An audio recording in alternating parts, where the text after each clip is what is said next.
அஸ்ஸலாமு அலைக்கும் ஃப்ரெண்ட்ஸ். இன்றைக்கி வீடியோவில் பச்சை மோர் குழம்பு எப்படி செய்யலான்னு பார்க்கலாமா. அதுக்கு ஒரு 1/2 லிட்டர் பசும்பால் தயிர் நான் வந்து எடுத்துருக்கேங்க. அதில் போதுமான அளவுக்கு தண்ணி ஊற்றி நல்ல ஒரு விஸ்க் வச்சு பீட் பண்ணிக்கலாம்.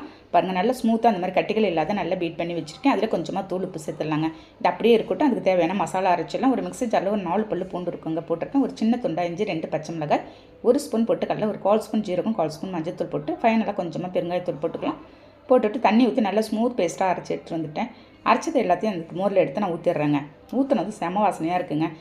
பாருங்கள், அதில் திரும்ப கொஞ்சமாக உப்பு போட்டு ஒரு 1/2 வெங்காயம் நறுக்கி போட்டிருக்கேன். ஃபைனலாக மல்லியில் போட்டு எல்லாத்தையும் மிக்ஸ் பண்ணி விட்டுடலாம். ஃபைனலாக தாளிப்பு தாங்க நான் வந்து செய்ய போகிறேன். வானலில் கொஞ்சமாக ஒரு 2 ஸ்பூன் வந்து கடலை எண்ணெய் ஊற்றிட்டு 1 ஸ்பூன் கடுகு பருப்பு, ஒரு 1/4 ஸ்பூன் வெந்தயம், கருவேப்பிலை, காஞ்ச மிளகாய் போட்டு தாளித்து ஊற்ற வேண்டியதாங்க.